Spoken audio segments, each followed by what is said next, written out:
Boa tarde. Meu nome é Clóvis Montenegro de Lima, eu sou pesquisador do IBICT e participo da organização do Colóquio Habermas de Filosofia da Informação. E hoje nós vamos trabalhar na nossa quarta sessão, que é a terceira mesa redonda de debates. E nós temos três convidados muito especiais.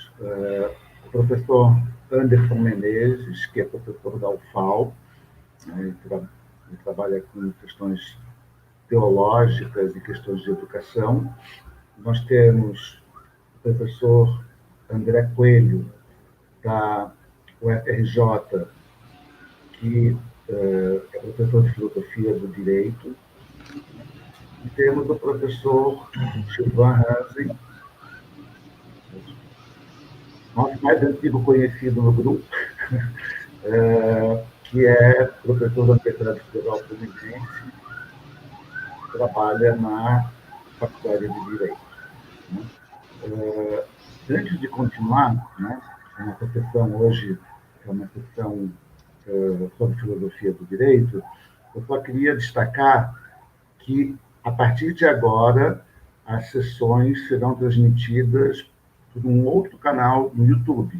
Né? Esse canal está à disposição, vai ter escrito aqui pelo Ricardo, que trabalha conosco na coordenação do evento, e ele vai também, eventualmente, transmitir aqui na tela esse endereço para quem tiver alguma dificuldade de acessar o novo endereço. Nós vamos divulgar nos grupos de WhatsApp e colocar esse novo endereço no Facebook. Mas, se eventualmente você tiver alguma dificuldade, entre em contato de alguém que está participando, porque provavelmente essa pessoa vai poder lhe passar o nosso link. Tem mais demoras, porque a gente já está um pouquinho tentado. Nós vamos começar por ordem alfabética com o professor Anderson. Por favor, professor Anderson. Tá. Boa tarde a todos. Também a todos e a todas, né? Boa tarde ao Clóvis, boa tarde também ao Giovan, também ao André, e a todos que fazem parte desse nosso colóquio Habermas que estão nos acompanhando. Antes de iniciar a minha fala, eu gostaria de tocar uma música, a Nona Sinfonia de Beethoven.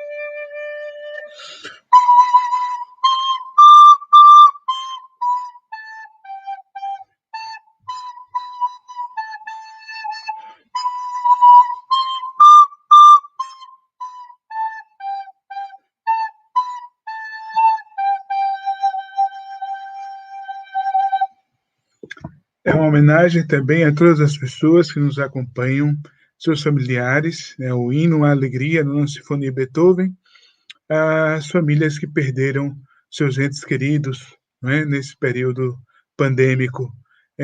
Justamente eu queria fazer essa homenagem a todas as famílias. Meu tema é a racionalização do mundo da vida, um antídoto contra a investida sistêmica das milícias digitais. De fato, os tempos atuais são sumamente complexos, desafiadores, né, em contextos de pandemia. Por isso, esses tempos revelam uma crise. A minha ideia, a minha tese, a hipótese de que revela uma crise maior da racionalidade, não é? Que se instrumentalizou e que se massificou, que massificou a existência humana. De fato, pululam de todas as partes nesse contexto pandêmico, irracionalidades. O próprio Habermas usa esse mesmo termo também, irracionalidades. Esse contexto tem afetado, sem sombra de dúvida, tem feito emergir com maior incidência a ideia das milícias digitais, não é? Atualmente, o ministro do TSE, Luiz Barroso, pediu que a Polícia Federal investigasse aquele hackeamento último agora, que foi uma referência às milícias digitais. Bem, eu penso que, nesse contexto, no primeiro momento, eu quero apresentar as crises da racionalidade nesse contexto atual. Não é? No segundo momento, eu queria...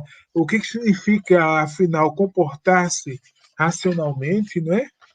No terceiro momento, eu queria, então, falar qual a racionalização do mundo da vida é um caminho, portanto, digamos assim, plausível, é um antídoto, como eu estou dizendo, para que essas milícias digitais não causem tantos prejuízos ou danos ou tantas perturbações no mundo da vida, né?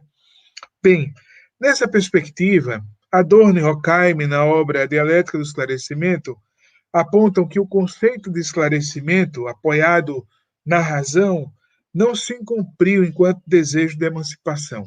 Pelo contrário, esta razão tornou-se instrumento, bem como eles mesmos se referem, da técnica e da ciência, soterrando a humanidade nos mais tenebrosos e bárbaros momentos da história. De fato, esse primeiro diagnóstico, né, o mito, a razão enquanto mito que se converte em esclarecimento, e que se naturaliza depois em comportamentos objetivos, que vai dar origem depois ao hitlerianismo e assim sucessivamente, o que é importante dizer? É que neste âmbito de compreensão, a razão ela é seduzida pelos poderes da técnica e da ciência, né? Provocando rupturas e destituindo o que Habermas chama a unidade da razão. Elas se refletem claramente a razão instrumental aqui, sobretudo, a destruição ou a destituição das subjetividades nesse contexto. Habermas, é interessante observar, na obra Pensamento Pós-Metafísico, ele apresenta um conceito de racionalidade que adquire contornos a partir da ideia da linguiste turne, da reviravolta linguística, em que a racionalidade instrumental, portanto, é superada por uma racionalidade dita comunicativa, processual e assim por diante. Bem, Habermas traz quando trata desse conceito de crises da racionalidade provocada pelas milícias digitais, não é?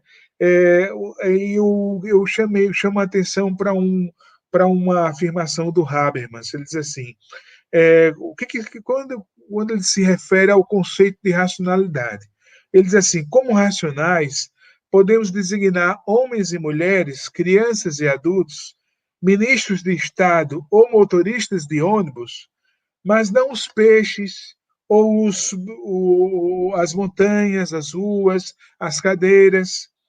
Podemos chamar de irracionais as desculpas, os atrasos, as intervenções cirúrgicas, as declarações de guerra, os concertos, os planos de construção ou as resoluções expedidas em conferências, mas não uma tempestade, por exemplo, um acidente, um sorteio na loteria ou um adoecimento.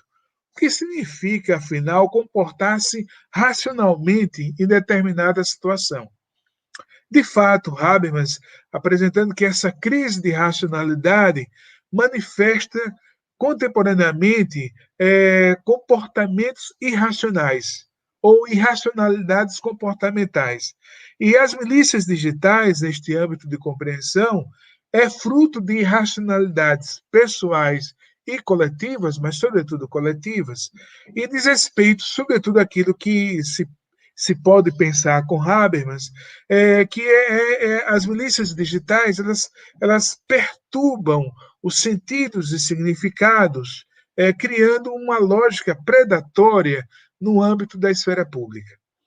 Então, essa degeneração da existência humana, portanto, nesse contexto, né, em contextos socioculturais, pluriétnicos, sociocognitivos, revela, de uma certa forma, uma racionalidade saturada e despida de seu sentido simbólico mais profundo.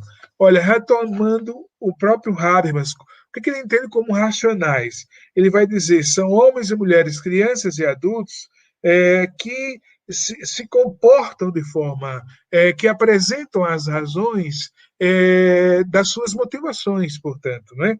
E irracionais, as desculpas, os atrasos e tal, só para chamar a atenção desse primeiro momento.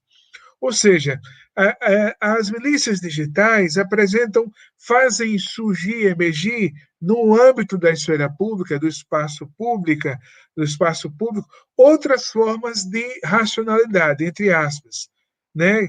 que não incluem em seus processos sensibilidade, solidariedade, justiça, dignidade, integridade, eticidade, retitude.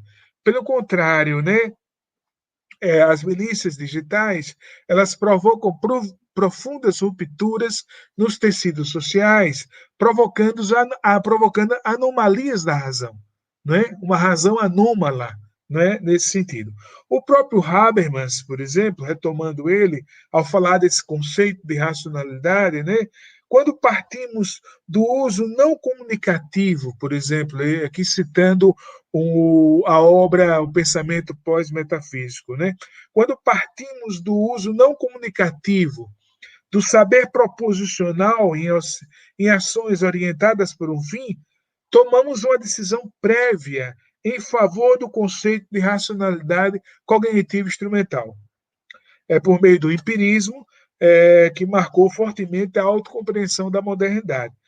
Ele vai dizer assim: nós, ao contrário, ao adotar como ponto de partida o emprego comunicativo do saber proposicional em ações e fala, tomamos uma decisão prévia em favor de outro conceito de racionalidade, filiado a noções mais antigas de logos.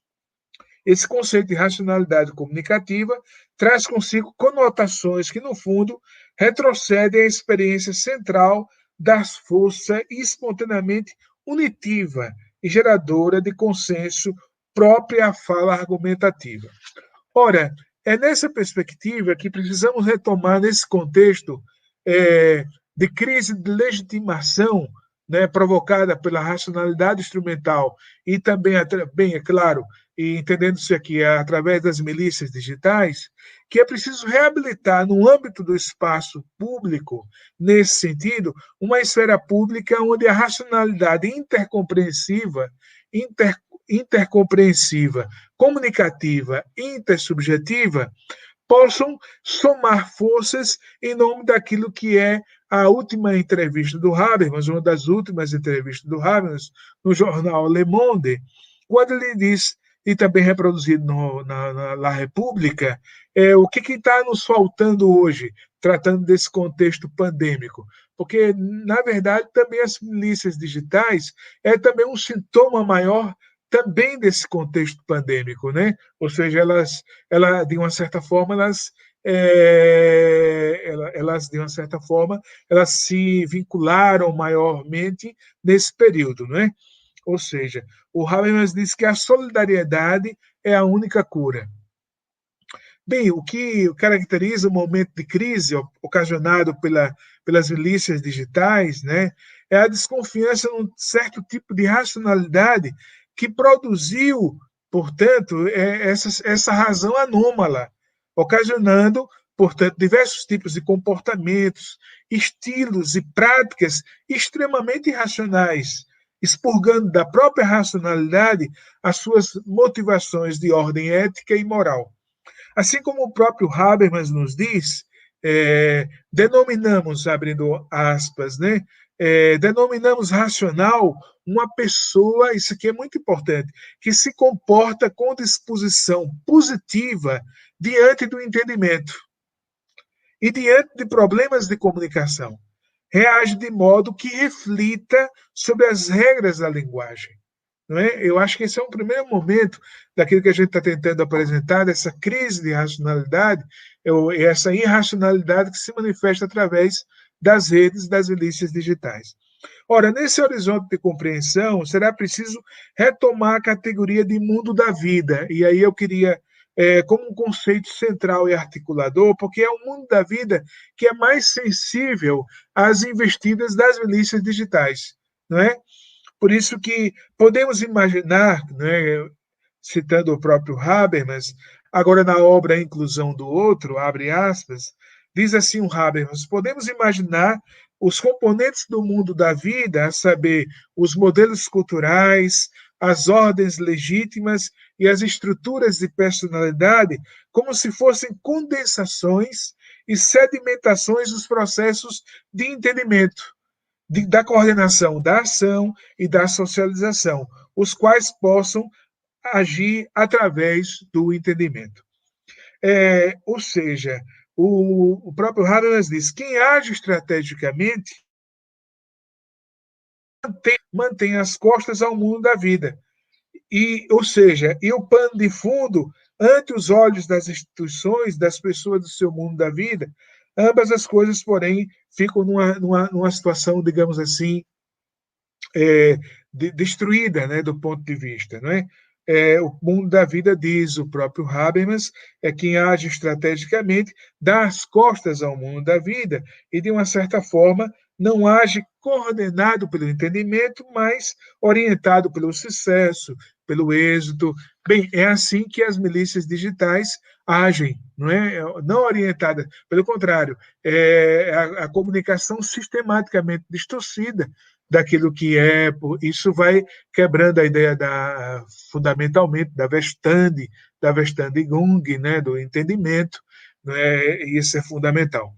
Ou seja, o mundo da vida, ele é, de uma certa forma, eu acho que isso é importante, ele é, através das milícias digitais, a intervenção delas no mundo da vida das pessoas, o mundo da vida ele é destituído das suas estruturas simbólicas.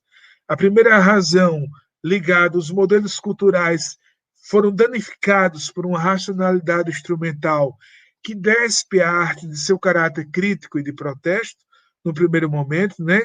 Ou seja, e a gente retomando agora nesse contexto da pandemia, as artes foram retomadas de forma bastante singular, com distintas expressões em diferentes partes do mundo. A segunda razão, as ordens legítimas societárias, aquilo que vincula as pessoas a partir de normas que garantem a inviolabilidade e integridade da vida humana, existe aqui uma crise de legitimidade, não é? Ou seja, provocada pelas milícias digitais, ou seja, uma crise de legitimidade das estruturas normativas societárias, já que as milícias digitais criam as fake news, né, criando vácuos morais profundos no tecido social. A terceira razão toca, portanto, também agora as estruturas da personalidade, abaladas estruturas tomadas por um narcisismo pessoal e coletivo, que acabou trazendo consequências danosas e abruptas para a vida, não é? No planeta e tal. Ou seja, as milícias digitais passaram a induzir comportamentos possessivos e compulsivos em direção ao controle excessivo das redes de sociabilidade, não é? Então, acho que essa crise de racionalidade que gera a anomalia da razão, né, é nesse primeiro ponto que eu gostaria, portanto, de me colocar. Né? Nesse horizonte de compreensão, precisamos retomar o conceito de mundo da vida. Né? Ou seja, por que é preciso retomar o conceito de mundo da vida? Porque o mundo da vida é o lugar onde se legitima e se valida a ciência, a moral e a arte. Não é? É o mundo da vida que está sendo sistematicamente conturbado ou deturpado, né, de uma certa forma, pelas milícias digitais. Ou seja, esse conceito das milícias digitais é muito recorrente hoje. Não é? E a violência provocada pelas milícias digitais é justamente isso, aquilo que o Habermas coloca isso muito claramente, não é? Ou seja, uma racionalidade isenta de violência, né? Uma comunicação não violenta, não é? Para se gerar um entendimento, não é? Precisa uma comunicação não violenta. Não é? E aqui as milícias digitais condizem comportamentos violentos, né, inclusive induzem comportamentos, o que Habermas chama a atenção no primeiro princípio fundamental da teoria do agir comunicativo, é a ideia da não manipulação. Né? O princípio do não manipulável é um princípio fundamental para que se chegue, portanto, às pretensões de validade, né? Sinceridade, verdade, justeza, retitude, bem, dentro desse contexto, né? Então, o mundo da vida é, portanto, esse lugar legítimo para a validação dos saberes e científicos, morais e estéticos. E ele é, de uma certa forma, o mundo da vida exige uma racionalidade capaz de acolher as diferenças, socializar os saberes de forma construtiva e crítica, dialogar de forma mais ampla e complexa com a natureza e com a biodiversidade. Ou seja, reconhecendo nesse sentido, as bionarrativas e expurgando as patologias da comunicação, como as fake news produzidas pelas milícias digitais. Ou seja, na verdade, as milícias digitais provocam aquilo que é o próprio da gramática, digamos assim, habermasiana, essas patologias da comunicação, de uma certa forma, produzem-se. Então, essas crises de racionalidade provocadas pelas milícias digitais no âmbito público e pandêmico atual, provocam também, é claro, novas aprendizagens sociais, socioculturais, político-semânticas e sociocognitivas. Então é preciso compreender que o mundo da vida, que é o mundo cotidiano, constituído vitalmente pelo simbólico em que habitam as intersubjetividades embaladas por desejos, lutas e ideais, o mundo da vida no contexto das milícias digitais vem sendo minado pelas forças da integração sistêmica, cujas regras fundam-se no dinheiro e no poder, né, na lavagem de dinheiro, a quem pesquisas sérias vem apontando sobre isso, apontando para isso, né, ou seja, que as milícias digitais é o lugar, né, para grandes lavagens de dinheiro, né, para grandes somas de dinheiro, né, inclusive grandes somas de dinheiro do dinheiro público, né, do dinheiro público, né? Ou seja, e é justamente essa integração sistêmica, não é? Cujas regras fundam-se no dinheiro e no poder, né? Ou seja, em oposição à perspectiva habermasiana, é a integração social, que se nutre, se constrói a partir daquilo que as milícias digitais tentam minar, né? Que é a solidariedade, a justiça e a sensibilidade para com as diferenças e a garantia constitutiva dos direitos fundamentais.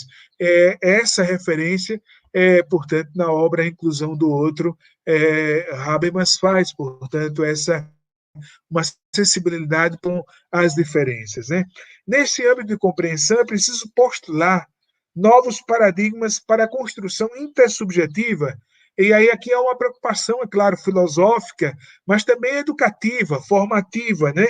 Sobretudo dentro desse contexto em que somos impulsionados a pensar, portanto, um processo formativo da humanidade, humanitário, em que se reconheça, portanto, os avanços da ciência e da técnica não é um puro cientificismo, nem é um puro tecnicismo também, mas numa ótica crítica. Então, é importante a gente compreender um pouco isso, ou seja, qual é o papel, portanto, das ciências da informação, né, dentro desse contexto das milícias digitais, portanto, dentro da esfera pública, né, do tecido social. Então, a gente tem que ter uma ciência crítica, não é? E eu acho que o Habermas também se refere muito bem a isso, quando ele distingue na obra Técnica e Ciência como Ideologia, né, o que ele compreendia, portanto, a partir dessa perspectiva. Pensar uma ciência crítica é repolitizar, né, a esfera da arte, do direito, da moral, né, mas, sobretudo, repolitizar a ideia da ciência na esfera pública. Né? Quais são os interesses dela dentro desse contexto? E aí, pensando também nas ciências da informação. Bem, nesse exato momento, no âmago desta questão, a reflexão passa a ser um imperativo dentro desse contexto, né? A primeira perspectiva, e aqui eu apresento duas perspectivas do ponto de vista da formação, não é uma preocupação filosófica educativa. A primeira perspectiva é que a educação, os processos educativos, devem conduzir processos de descentramentos alargados das identidades do eu e do outro, já que as milícias digitais geram profundos solipsismos no tecido social. É claro que aqui deve-se pensar, portanto, quando se fala em processos formativos descentrados, alargados, né, da compreensão das identidades do eu e do outro, é porque justamente as milícias digitais elas minam primeiramente, ou seja, as identidades individuais e coletivas. Não é? Então é preciso reconhecer, nos reconhecer dentro desse espaço.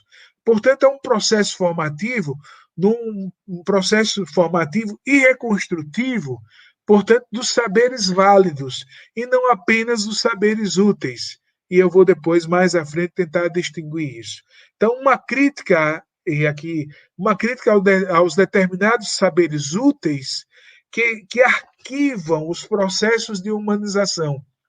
Então, as milícias digitais são uma forma de arquivar, portanto, os processos de humanização. Por quê? Elas destitucionalizam, ou de uma certa forma, não só destitucionalizam, mas elas criam identidades vagas, promovem identidades vagas, né? E entra num processo digamos assim, de que as identidades elas perdem as suas referências, né?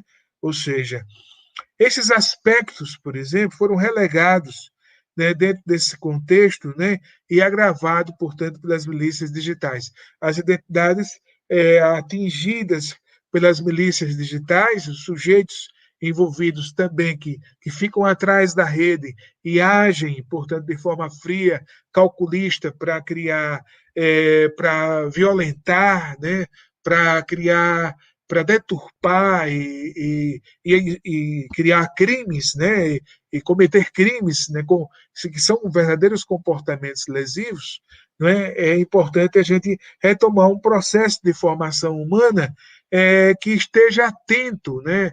Eu não digo não só isso no âmbito do aprendizado social, no âmbito da esfera pública. Eu não estou me referindo aqui ao espaço escolar, única e exclusivamente, ou espaço da universidade. Estou tratando do âmbito da esfera pública, como um lugar do aprendizado social. Né? É justamente aí que eu gostaria de pensar. Daí o papel que eu vejo da ciência, né? O papel da ciência crítica, né? Nesse princípio do esclarecimento, da emancipação, eu acho que é um papel fundamental. E aí eu estou com o Habermas nesse sentido.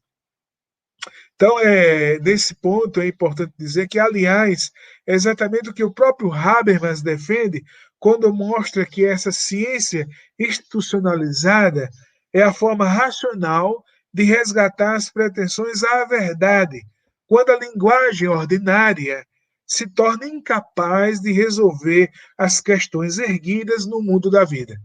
Então, acho que isso aqui é um ponto importante. Eu gostaria de retomar esse ponto. Ou seja, qual é a ideia? É que as milícias digitais elas criam esse vácuo moral, digamos assim, né? Esse contexto de pós-verdade, né? Também aqui de fake news, pós-verdade, depois a gente poderia debater isso melhor, né? Mas as milícias digitais produzem esse contexto de pós-verdade, de fake news. Né? E é justamente aqui o Habermas ele é muito, muito sutil quando ele diz que assim, só uma ciência institucionalizada é capaz de resgatar as pretensões à verdade, quando a linguagem ordinária se torna incapaz de resolver as questões erguidas no mundo da vida. Ou seja, assim como o direito é a forma racional de responder às exigências de universalização incluídas nas pretensões normativas, de concretizar e atualizá-las. É importante, eu acho que isso aqui é um aspecto importante para a gente criar essa interface com o tema que a gente está trabalhando. o Clóvis já está aí, e o quanto tempo tenho para finalizar? Já 2 minutos. Então, por fim, eu tinha muita coisa escrita, mas eu vou então finalizar e depois a gente retoma. A ideia, então, final é dizer o seguinte: é, linkar essas, as milícias digitais, portanto, com a ideia das patologias da comunicação e, e perceber esse contexto a partir da racionalização do mundo da vida, portanto, através de uma ciência crítica, não é? De uma ciência crítica, mas, sobretudo, de uma ciência crítica capaz de reconhecer, identificar essas patologias e, a partir de processos de formação e educação ampla, no sentido da esfera pública, e nós podemos aprender nesse aprendizado social, cognitivo, ético e moral, para que possamos criar, através do mundo da vida, uma racionalização capaz de salvaguardar o direito, a moral e a arte, que vêm sendo bem solapadas, sobretudo a ideia da moral, do direito e, sobretudo, também da arte nesse contexto. Tá, obrigado, desculpa se passei do tempo. Bem, obrigado, Anderson. A gente vai, então, dar sequência ao evento. Né? Agradeço a sua fala, desperta um monte de indagações. Como você disse, se você voltar para a gente discutir tudo que ficou pendente aí, nós vamos fazer um colóquio de 24 horas. Mas agradeço. Agora vamos falar com o professor André Coelho, da UFRJ, que trabalha na Faculdade de Direito, Faculdade Nacional de Direito, que ainda chama, né? Isso. Que ele vai, então, fazer uma apresentação. A gente está usando 30 minutos, não foi assim que a gente tinha pensado, mas são 30 minutos, certo? Um abraço. Boa fala. Obrigado, Clóvis. Bom, então, boa tarde, Clóvis, né? Boa tarde para o Anderson e boa tarde para o Gilvan, para todos aqueles que estão me ouvindo. Eu acho que eu vou usar aqui o benefício do compartilhamento da tela, né, para que eu possa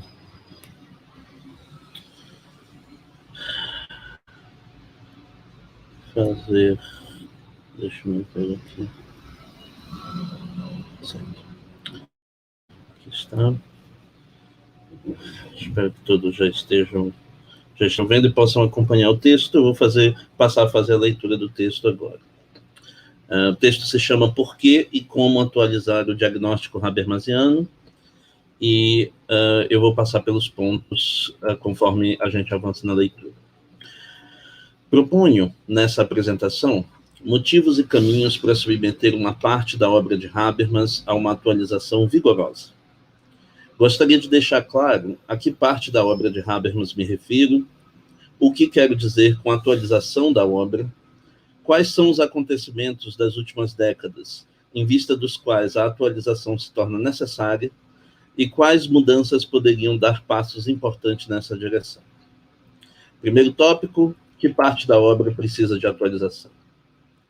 Para fins da apresentação, divido a obra de Habermas em duas, segundo seus escopos temporais.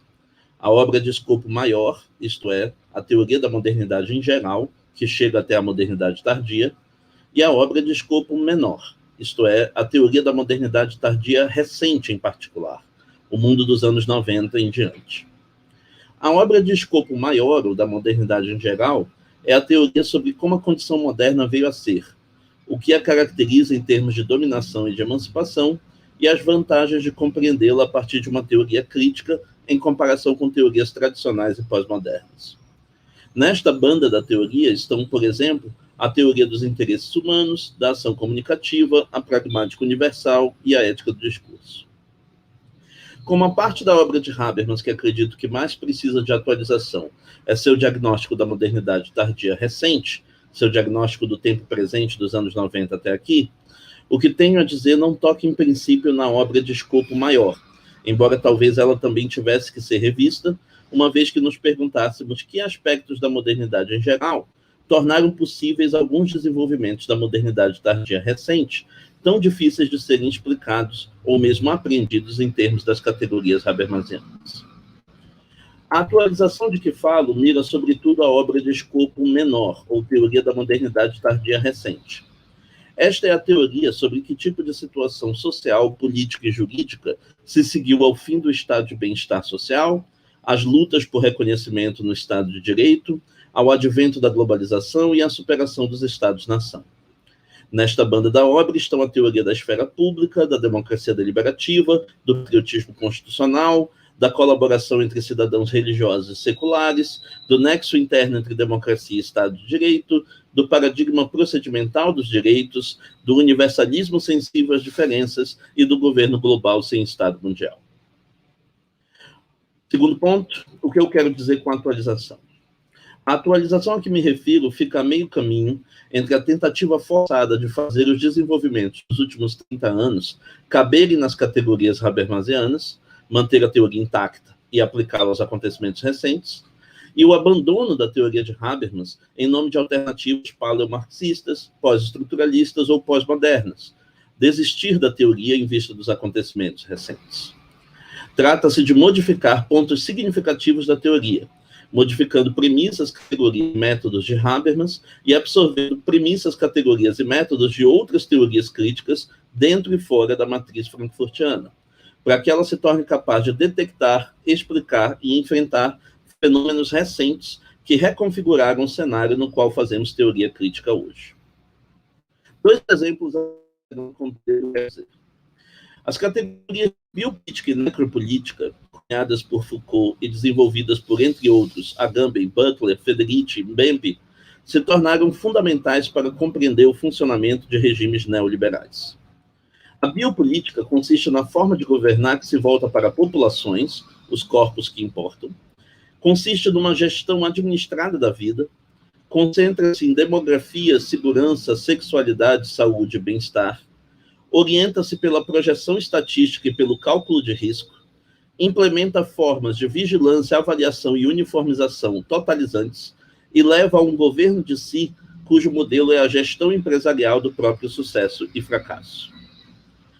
Já a necropolítica é a gestão das vidas a serem sacrificadas, os corpos que não importam, daqueles que devem ser deixados para morrer, como os que não podem se securitizar privadamente e dependem de serviços públicos, os idosos, os imigrantes, os refugiados, os desempregados, os prisioneiros, os moradores de rua, as pessoas com deficiência, etc., e os que devem ser ativamente mortos, como os islâmicos, os africanos, os negros, os gays, os transexuais, as mulheres pobres e negras, os indígenas, os ativistas e o meio ambiente.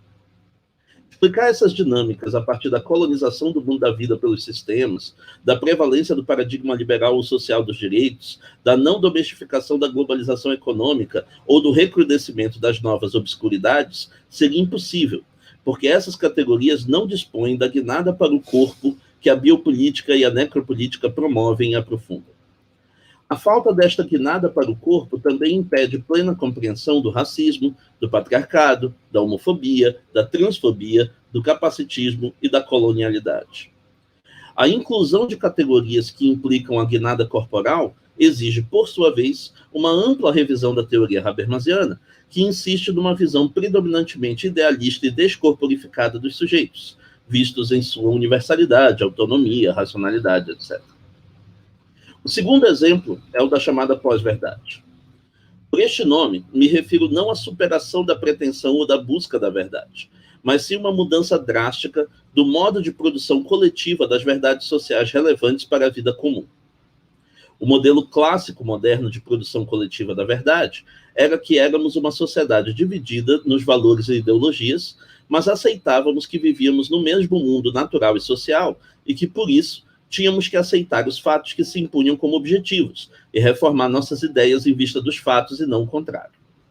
Colaborava para isso que nossas fontes de autoridade eram a imprensa para os fatos comuns e a ciência para os fatos especializados. Nosso espaço de discussão sobre os fatos, como interpretá-los e como reagir a eles, era uma esfera pública que envolvia toda a sociedade, inclusive os que divergiam de nossos valores e ideais, em que cada um se tornava inteiramente responsável por suas próprias afirmações e propostas. Ora, o que vimos ocorrer nas últimas décadas foi uma erosão progressiva desse modelo.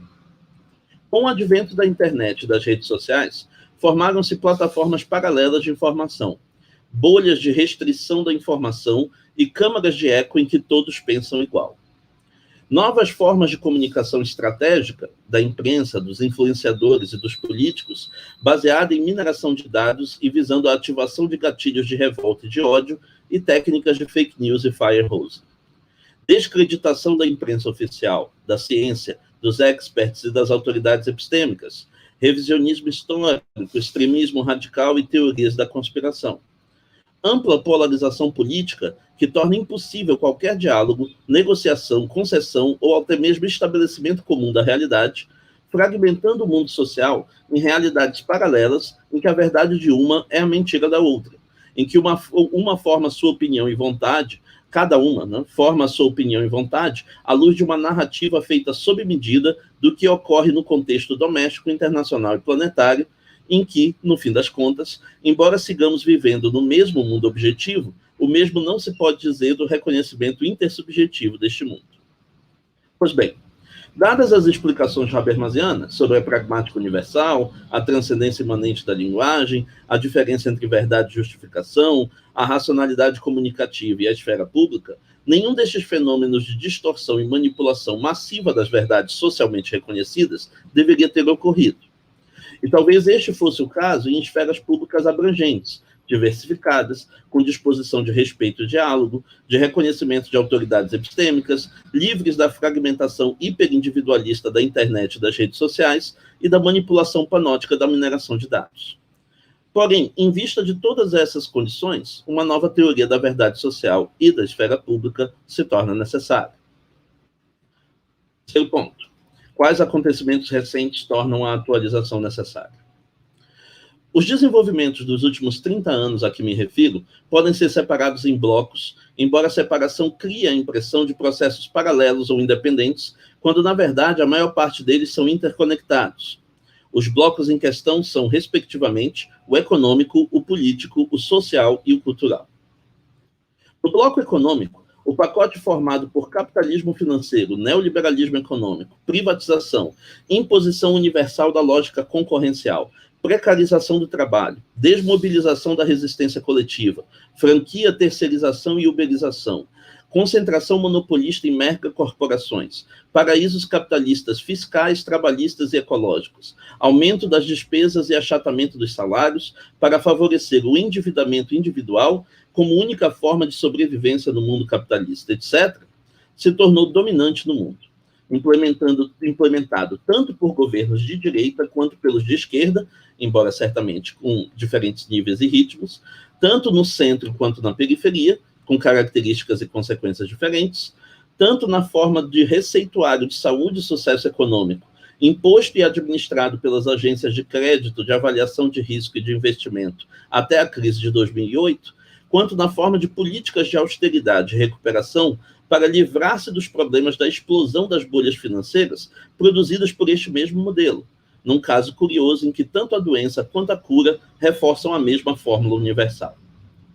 Este rearranjo econômico-social, em que alguns serão superexplorados sem devida contrapartida e outros serão entregues à própria sorte, é impossível sem que facilitadores culturais corporais como meritocracia, racismo, sexismo, nacionalismo, xenofobia, homofobia, transfobia, capacitismo e eugenia sejam invocados para tornar a precarização e o genocídio mais aceitáveis, desde que recaiam sobre porções da população tradicionalmente invisibilizadas, silenciadas, escravizadas e dizimadas, como mostra o fenômeno do apartheid sanitário na pandemia do Covid-19. De março a julho de 2020, uma parcela da população, a classe média branca de cargos públicos, profissões liberais e cargos de escritório, ficou protegida em casa, liberada de atividades ou beneficiada com home office, com isolamento social e medidas de proteção. enquanto outra parcela, a periferia pobre, negra, parda e indígena, empregada no trabalho pesado e manual e nos setores de abastecimento, serviços e vendas, foi trabalhar todos os dias, exposta à contaminação e ao abandono, morrendo de forma cruel e anônima. Além de conectar-se à biopolítica e à necropolítica de que falamos acima, este cenário traz de volta o clássico conflito capital-trabalho na forma de novo ciclo de acumulação primitiva, dependente e inseparável da matriz da opressão identitária. No bloco político, as reformas elitistas, precarizantes, privatizantes e genocidas que o neoliberalismo rentista requer não podem se realizar sem que duas condições fundamentais sejam atendidas. Primeiro, o sequestro da democracia representativa, em que líderes comprometidos com os interesses do grande capital financeiro, tecnológico, industrial, agrícola e minerário se utilizam de plataformas neofascistas, anticomunistas, moralistas, neoconservadoras, neofundamentalistas, ultranacionalistas, militaristas, misóginas, racistas, xenófobas e homofóbicas e necropolíticas para dividir o eleitorado com base no medo e no ódio de um lado e na apatia e melancolia do outro, e explorar essa divisão para ser eleita prometendo uma agenda de purificação e eliminação do mal moral, mas implementar ao arrepio da vontade popular uma agenda de desmonte do Estado e de vulnerabilização da maioria. Isso também força os partidos de esquerda à estratégia reativa de concentrar-se apenas nas disputas eleitorais e de propor retorno à normalidade e respeito pelos ritos da democracia liberal, renunciando ao que seria mais necessário como contraponto ao neoliberalismo, que é uma nova utopia socialista de solidariedade e cuidado universais e diferenciados, com ampla mobilização e participação popular. Este sabotamento da democracia, na medida em que geralmente serve a interesses financeiros e corporativos transnacionais e busca apoio no investimento e na interferência das potências internacionais, é também ao mesmo tempo um sabotamento da soberania, tanto nacional quanto popular, caminhando para um contexto de pós-democracia. A segunda condição é o sequestro da informação confiável, do debate racional e da negociação entre os diferentes, as quais precisam tornar-se impossíveis para inviabilizar qualquer tipo de questionamento ou resistência aos processos de asfixia econômico-social implementados a partir dos aparatos estatais. Isso se relaciona à já acima explicada lógica da pós-verdade. Ora, na mesma medida em que a pós-democracia torna improvável a domesticação do poder administrativo do Estado pelo poder comunicativo dos cidadãos, de que fala Habermas na teoria da democracia deliberativa, a pós-verdade torna improvável que uma esfera pública difusa se informe devidamente, aprenda pelo descentramento e alteridade, forme poder comunicativo por meio do discurso ou se una em torno de interesses generalizáveis.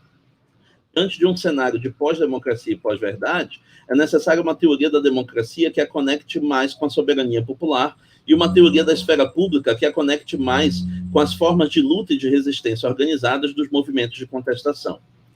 Uma teoria da luta popular deve complementar e, às vezes, substituir a da comunicação. Uma teoria da irrupção contra-hegemônica deve complementar e, às vezes, substituir a da representação. O bloco político, no nível internacional, ainda precisaria tocar nos temas da guerra ao terror, das restrições a direitos e perseguição racial com base no pânico antiterrorista, da islamofobia como política do Estado, das políticas anti-imigração e das crises de refugiados, dos ataques com drones, da contratação de milícias privadas, das guerras preemptivas, das guerras híbridas, dos embargos econômicos e golpes brancos contra lideranças populares, do uso do lawfare, do cyberterrorismo, da cyberespionagem, do cyberhacking, que tornam quase impossível sustentar a visão, seja de cooperação entre cidadãos seculares e religiosos, seja de patriotismo constitucional, seja de universalismo sensível à diferença, seja de governo global sem Estado mundial, como potenciais emancipatórios escritos no presente, ou mesmo como ideais normativos minimamente realistas em vista das circunstâncias do mundo. A ONU se torna cada vez mais o instrumento com que as grandes potências impõem o seu novo imperialismo, enquanto a União Europeia torna seus Estados-membros reféns de decisões centralizadas na linguagem do capitalismo financeiro. A democracia pós-nacional é cada vez mais antidemocrática.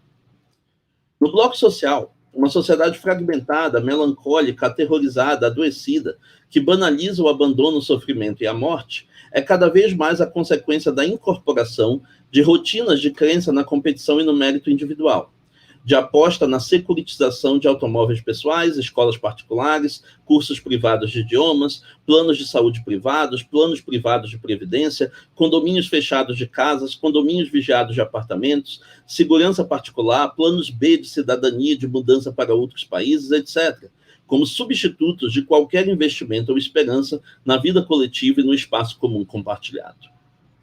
A felicidade é associada com asseguramento pessoal pago de cada aspecto da vida que possa implicar risco ou fazer diferença competitiva. O bloco da cultura acompanha tudo isso. Além da já referida pós-verdade, a internet e as redes sociais criaram novas formas de isolamento que acompanham as novas formas de interação, novas formas de narcisismo que acompanham as novas redes de suporte, novas formas de exposição e violência que acompanham as novas formas de autoexpressão e identidade. A cultura digital sabota as condições de concentração, paciência e compreensão para a cultura escrita, ao mesmo tempo em que disponibiliza mais informação do que se pode consumir, sem formas correspondentes de seleção, interconexão e formação de conhecimento confiável. A globalização uniformiza cada vez mais aspectos da vida, da língua de comunicação ao nome e formato da cafeteria da esquina, do apagamento das culturas, comunidades, práticas e tradições locais, até as modas musicais e subculturas de celebridades. Será impossível discutir, criticar e enfrentar esses problemas com uma teoria que compactue com a distinção liberal entre âmbito público e âmbito privado, deixando este último por conta das opções individuais e das concepções de vida boa dos indivíduos, atribuindo-lhes uma suposta liberdade num cenário de falso pluralismo que não faz jus às condições que uniformizam as suas aspirações e constrangem suas decisões. A crise da sociabilidade da cultura exige uma crítica ética das consequências do capitalismo, do individualismo, do consumismo e da globalização, da impossibilidade de qualquer vida boa num cenário em que todas as alternativas foram pré-formatadas para o lucro de algum segmento econômico ou o avanço de algum projeto de poder. Finalmente, sem uma teoria anticapitalista e antidesenvolvimentista no terreno econômico, antiliberal, socialista, corporal e revolucionária no terreno político, coletivista e solidária no terreno social e humanista, anticonsumista e antiglobalista no terreno cultural, será também impossível diagnosticar e enfrentar o desafio ecológico. Na verdade, o nome pelo qual esse desafio deve realmente ser chamado é catástrofe ambiental iminente, único rótulo capaz de acentuar devidamente o senso de ameaça, urgência e inevitabilidade que se associa com esta situação. Drásticas mudanças climáticas, aquecimento da temperatura planetária, degelo das calotas polares, desertificação dos biomas temperados, escassez de água potável, submersão dos territórios litorâneos, extinção de espécies já sob ameaça grave, ondas de pragas e parasitas animais e vegetais, crise de desabastecimento alimentar, esgotamento da matriz energética, desaparecimento de paisagens florestais, irrupção cíclica de novos vírus e doenças intratáveis, aumento das estatísticas de câncer, etc., são apenas alguns dos desenvolvimentos que já nos esperariam, mesmo que uma drástica desaceleração do modelo de exaustão dos recursos e degradação da natureza tivesse lugar hoje, adotado de modo categórico por todos os países. A partir daí, cada nova batida do relógio é um segundo a menos para o desfecho trágico. A teoria crítica habermasiana, na medida em que não é anticapitalista, anti-industrialista, antidesenvolvimentista e anticonsumista, para não mencionar ecofeminista e veganista, só pode deixar o enfrentamento do desafio ambiental por conta da iniciativa dos próprios cidadãos, formando maiorias capazes de livrar-se das ideologias degradadoras e de enfrentar a indústria e o agronegócio nas instâncias políticas tradicionais, controladas pelo lobby do poder econômico. Ao deixar a resistência contra a tragédia por conta da iniciativa dos que são vítimas da mesma tragédia, ideologicamente cooptados pelas forças que a produzem, a teoria de Habermas fracassa também no fronte ambiental. Resta agora falarmos da última coisa, do que fazer a respeito. Quais mudanças poderiam dar passos importantes na direção certa?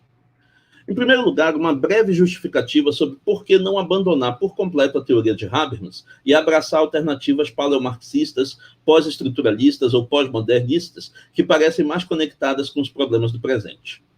é que nenhum dos déficits apontados até aqui na teoria de Habermas apaga o fato de que as teorias paleomarxistas reduzem os fenômenos exclusivamente à dimensão econômica e abraçam sem a devida crítica um modelo de cientificidade de razão instrumental que seu viés modernista e iluminista acaba trazendo consigo. Não apaga o fato de que as teorias pós-estruturalistas partem de um determinismo estrutural do sujeito que retira a agência e flerta com o fatalismo, e de uma onipresença do poder que não distingue entre versões legítimas e ilegítimas, dominadoras e emancipatórias.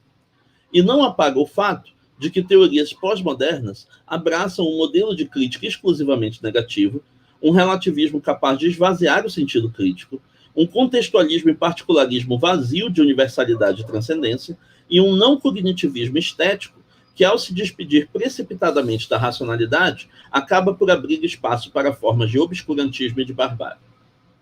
Todas essas considerações continuam sendo verdadeiras, motivo porque uma teoria que seja material e cultural, crítica e emancipatória, universalista e sensível ao contexto, racional e atenta ao terrorismo da razão, ainda se mostra como mais atraente que as alternativas. Mas não basta que as teorias de Habermas não tenham esses defeitos, se elas ainda pecarem na capacidade de identificar, compreender e enfrentar os principais desafios do presente para uma teoria crítica digna deste nome. No seu diagnóstico de neoliberalismo e na sua agenda anticapitalista, a teoria de Habermas fica muito aquém das explicações de David Harvey, de Pierre Dardot e Christian Laval, ou de Wendy Brown. No tratamento da questão do patriarcado, fica muito aquém do feminismo radical de Silvia Federici, Angela Davis ou Andrea Dworkin. No tratamento da questão racial, fica muito aquém de Achille Mbembe ou Kimberly Crenshaw. No tratamento de questões de corpo, poder, vida e sexualidade, fica muito aquém do pós-estruturalismo de Michel Foucault, George Agamben e Judith Butler. No tratamento das relações entre centro e periferia, fica muito aquém do pós-colonialismo de Frantz Fanon, Edward Said, Henrique Dussel, Gayatri Spivak ou Grada Quilomba. No tratamento da homofobia e transfobia, bem como da cis e heteronormatividade, fica muito aquém de Eve Sedgwick, Paul Preciado e Cat Cohen. Para a discussão de capacitismo em pessoas com deficiência, fica muito aquém de Eva Kitei, Laura Hershey e Tom Shakespeare. Para o enfrentamento da catástrofe ambiental, fica muito aquém de Donna Haraway, Michael Levy e Vandana Shiva. Eis porque me parece que a medida mais adequada é uma combinação da sensibilidade crítico-diagnóstica destas teorias com o universalismo emancipatório de transcendência imanente de Habermas. O que imagino como a chave desta combinação é uma teoria crítica em formato de guarda-chuva, que no centro tem um projeto crítico emancipatório que fez a revisão autocrítica da sua própria história e do legado das versões anteriores da teoria crítica, mas que se abre em todas as direções para incorporar categorias desconstrutivas, diagnósticos de campo e narrativas de resistência e de luta que a teoria sozinha não se mostra capaz de alcançar. Gostaria de explorar brevemente um exemplo para mostrar como visualizo esta combinação e deixar a inspiração para quem queira explorar um projeto semelhante em algum dos campos mencionados. Consideremos a questão racial, mais especificamente as teorias antirracistas, afrodiaspóricas e pós-coloniais. Podemos concluir com Mbembe que sem o saque às riquezas africanas e sem a escravização e genocídio negro, o capitalismo tal como o conhecemos jamais poderia ter existido. Bem como os períodos posteriores de crise e acumulação não teriam sido superáveis ou possíveis sem a autorização cultural implícita e racista de superexplorar a mão de obra negra, seja na forma não remunerada ou subremunerada. Podemos concluir com o mesmo autor que a liberdade e autonomia do homem branco na democracia europeia se baseava na escravização e genocídio do homem negro na África e nas colônias, sendo o regime da democracia escravocrata norte-americana o que reuniu ambas as coisas no mesmo território. Houve, portanto, um parentesco de princípio entre acumulação e roubo, entre liberdade civil e escravidão. Agora apliquemos um giro universalista e crítico emancipatório. Se for como Mbembe nos ensina, então o ideal liberal de dar ao negro igualdade de oportunidades de tratamento e de direitos está longe de ser suficiente. É preciso dar aos negros uma porção cada vez maior da riqueza social produzidas graças a uma cadeia que remonta à escravização de seus antepassados, não por dívida histórica, mas para a reparação de injustiça, e tomar providências para livrar os negros do fardo hereditário da pobreza, do trabalho pesado e manual e do risco à própria vida. No terreno internacional, É preciso devolver à África as chances de que foi roubada quando o melhor da sua juventude trabalhadora e de seus recursos naturais lhe foram tirados ao longo de séculos de escravização e pilhagem. Este é um compromisso normativo básico para qualquer democracia que queira tratar seus cidadãos negros de modo que não dê continuidade à cadeia de injustiça que os colocou nesta posição, e que queira reverter as condições materiais que têm prendido o território africano a uma condição de miséria, violência, tirania e dependência que se renova ano após ano. Consideremos também o que ensina Fanon. Ele nos diz que todas as referências culturais e simbólicas da humanidade estão associadas ao homem branco, de modo que o homem negro cresce com o desejo de ser branco, de tornar-se branco, de ser aceito pelos brancos como se branco fosse, ou de ser reconhecido pelos brancos como um negro que conseguiu transcender sua condição de negro. O processo de tornar-se humano é, para o negro, uma experiência de autonegação, em que ele aprende a odiar ser quem ele é e a desejar ser outro que ele jamais será. Aplique-se um giro universalista crítico sobre isso e pode-se perguntar qual seria, então, a condição para, numa democracia, o negro conquistar sua humanidade sem passar por uma autoalienação violenta. Uma resposta possível é que também um compromisso racial básico de qualquer democracia deveria ser com a recuperação do passado e da história negra, com a valorização de personagens e feitos de figuras negras, de enraizamento e valorização de uma cultura negra, de uma linguagem negra, de uma aparência negra, de uma experiência de comunidade, de religiosidade negra, etc. Sem tal compromisso, a democracia estaria inadvertidamente adotando a figura branca como referencial silencioso da sua cidadania universal e perpetuando a exigência de que o negro se defina pelo que ele não pode ser. Essas perguntas, que dei preferência para formular em relação aos compromissos normativos da democracia, precisariam ser ainda mais conectadas com uma teoria crítica situada e corporal, na medida em que reconhecessem certos movimentos e associações negras concretas do presente o potencial de reproduzir-se e oferecer ao homem negro e à mulher negra a chance de tornar-se parte de uma nova consciência racial, de uma nova forma de luta, resistência e reivindicação que não considerasse que a democracia está de fato fazendo o seu trabalho até que aquelas exigências de justiça e reconhecimento raciais tenham sido devidamente alcançadas nos termos complexos, heterogêneos e variáveis, como os próprios negros envolvidos melhor identificassem tal realização. Várias outras questões poderiam derivar dessas considerações se aplicássemos suas consequências não à democracia, mas à forma de produção material da vida, ou às formas de homossexualidade e transexualidade típicas da comunidade negra, ou à forma de relação desta comunidade com o meio ambiente ou ainda com outras comunidades. Quanto da linguagem ordinária teria que ser revista? Quanto da religião dominante? Quais ruas, praças, cidades teriam que ser renomeadas? Quantas datas festivas e comemorações culturais teriam que ser reconhecidas? Quais monumentos derrubados ou construídos? O número de perguntas não teria fim, exatamente como se espera de qualquer horizonte de emancipação numa teoria crítica digna desse nome. Fim da apresentação. Obrigado pela exposição. Obrigado, André. Obrigado. Nesses 10 anos do colóquio, um monte de coisa mudou, né? Que bom, que bom. Então, vamos chamar o professor Gilvan Hansen, da UF, da Universidade Federal Fluminense. Como eu disse, eu conheço há mais tempo, né? Desde os colóquios, que ainda eram em Florianópolis. Né? Então, o professor Gilvan encerra a sessão de hoje com uma fala. Vamos ter 30 minutos. Obrigado, Gilvan.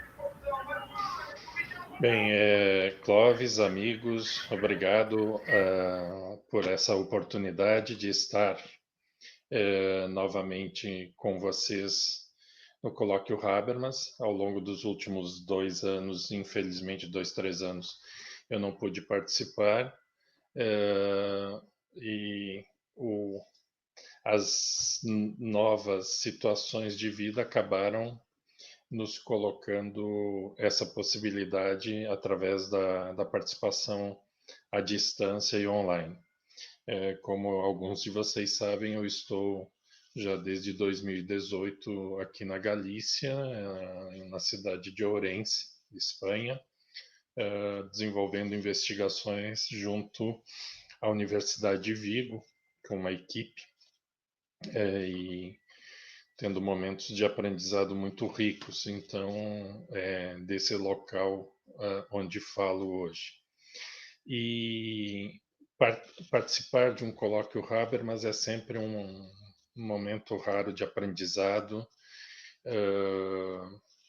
Enfim, eu conheço praticamente a velha guarda aí com Jovino, depois a mais jovem guarda com Charles Feldhaus e outros colegas, e as mais recentes expressões, como o André, o Anderson, etc., que foram chegando ao longo do tempo e tornando qualitativamente cada vez melhor esse colóquio.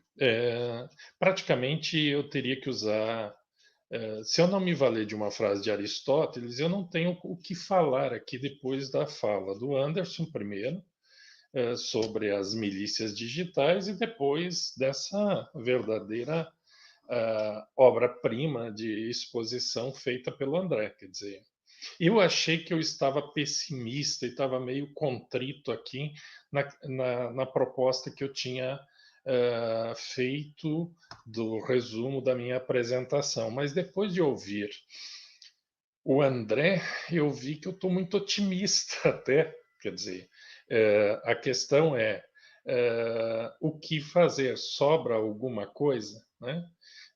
Se me permite, André, eu acho que você estabeleceu de alguma maneira um paralelismo com Gabriel Garcia Marques no Crônica de uma Morte Anunciada. O seu texto é uma constatação de uma crônica, ou é uma crônica de uma morte anunciada, e nesse caso a morte anunciada é a morte da sociabilidade. A minha abordagem, e eu vou tentar ficar o mais conciso possível dentro dos 25 minutos que haviam sido inicialmente dados a mim, para que a gente tenha um tempinho para conversa, para discussão também. Eu chamei de espaço coletivo, esfera pública e pandemia existencial.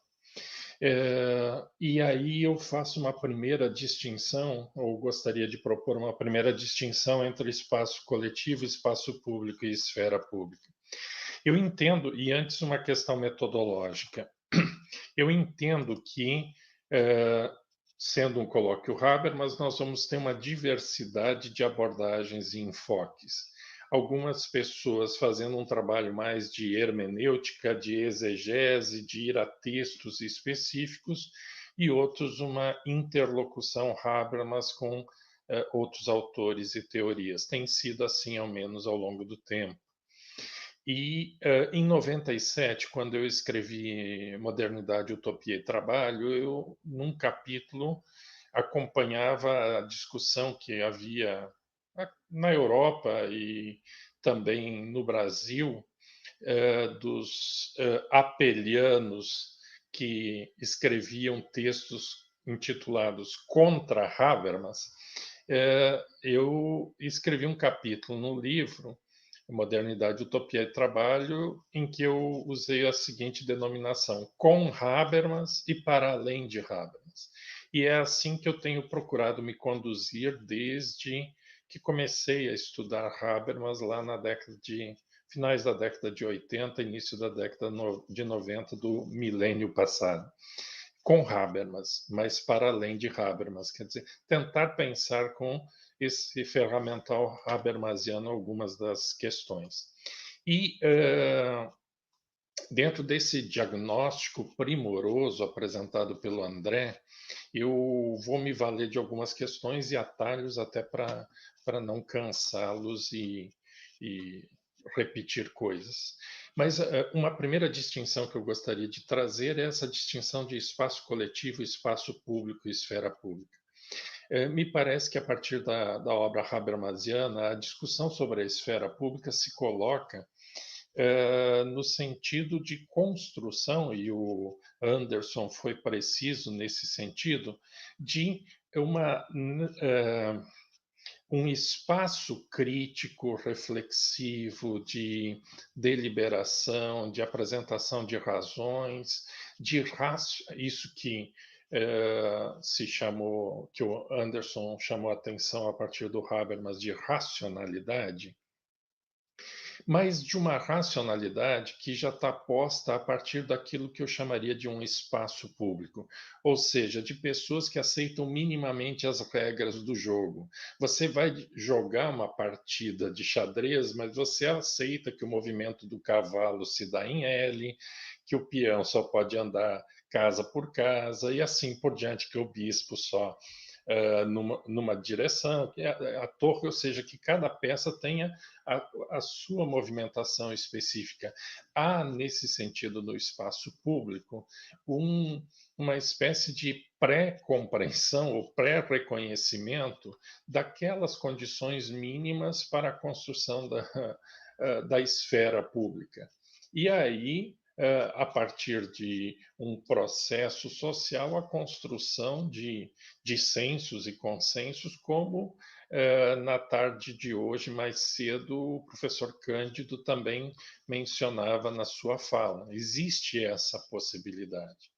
No entanto, me parece que nós estamos numa situação que eu diria uma espécie de antessala, e eu achei que eu ia falar algo muito exótico, mas depois de ouvir o André, eu tenho a convicção de que nós estamos numa antessala do espaço público e, portanto, numa antessala daquilo que nós poderíamos chamar de condições para uma esfera pública nos moldes como o Habermas tem discutido, trabalhado e tal.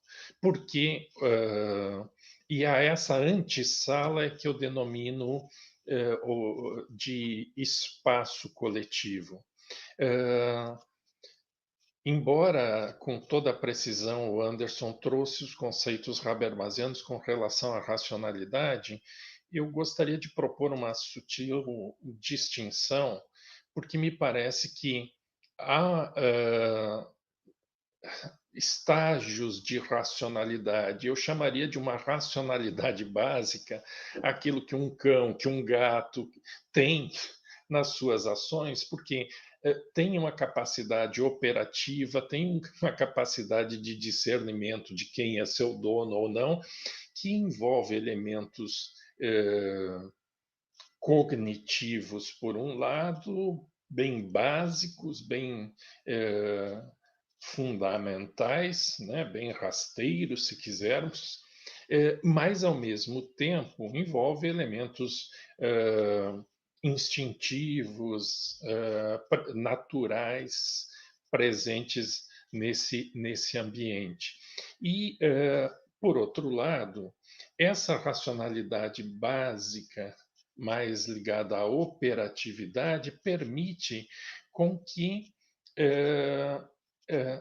esses seres com racionalidade, né, gato, cão e outros, consigam transitar pelo mundo. E, de outro lado, isso que o Habermas chama de racionalidade, que o Anderson trouxe presente, eu chamaria de racionalidade reflexiva, usando a expressão do Pierre Teilhard de Chardin, no Fenômeno Humano, não só saber, mas saber que sabe, essa capacidade de pôr-se em discussão, que aí sim eu diria que é uma condição de possibilidade para a esfera pública, para a construção de uma esfera pública a partir de um espaço público. Ora, potencialmente nós seres humanos transitamos por esses dois níveis de racionalidade. Nós temos uma racionalidade básica ligada a uma operatividade e trazemos em nós essa condição potencial de uma racionalidade reflexiva que permite a construção e a produção de interação, de significado no campo do direito, da política, da economia, da arte, da religião e assim em outras esferas da existência. Ao mesmo tempo, nesse processo de construção, nós transitamos, ora, por uma racionalidade de caráter instrumental, estratégico, ora, por uma racionalidade comunicativa, e nos movemos dentro dessa referência. Então, uma primeira distinção é que eu queria trazer essa distinção entre espaço coletivo e de um lado e espaço público, esfera pública de outro. Me parece que nós temos muitos espaços hoje coletivos, mas poucos espaços públicos viabilizadores de condições para a esfera pública. De outro lado, um elemento que é fundamental nesse processo, especialmente na modernidade, ele ganhou muita relevância, que são os elementos ligados ao que se chamaria de sociabilidade. Se pegarmos uma tradição que vem de Hobbes, a sociabilidade ela é fruto de negociação. O homem não é social por natureza e, portanto, ele faz um contrato onde não só se garantem direitos, garantem-se também as condições mínimas de sociabilidade, que vai se traduzir na ideia de alguma maneira, na ideia de tolerância e de cooperação. Cooperar, operar junto. E tolerância. Eu te suporto, porque você, de alguma maneira, está aí e, enfim, eu tenho que conviver com você no mundo. Nessa perspectiva de cooperação e tolerância que garante a sociabilidade, nós temos um matiz hobbesiano que se estende em modernidade adentro. E, por outro lado, um matiz que vai ter em Locke, em Kant e outros autores, inclusive Habermas, uma ideia de que a sociabilidade ela já é uma condição da própria espécie humana. Né? Daí que, em Hobbes, o contrato não firma a sociabilidade, já que a busca do entendimento, da sociabilidade já é um elemento humano. Nós fixamos, na verdade, bases de direitos, né? O direito à vida, à liberdade, à propriedade, etc. Essa ideia está também presente em Kant, só que Kant, no meu entender, diferentemente de Locke, já vai aperceber-se que a nossa razão nos auto-engana. Ela é capaz de cometer auto-enganos e, por isso, ela tem que ser constantemente vigilante de si própria. Né? O processo de Aufklärung, de esclarecimento, é um processo individual e coletivo, sempre de autocrítica, de autossuperação, que permite a heterocrítica, a crítica também ao outro. E acho que Habermas vai, de alguma maneira, nadar nessa correnteza kantiana com relação à ideia de sociabilidade, mas trabalhar essa ideia no âmbito de uma teoria comunicativa.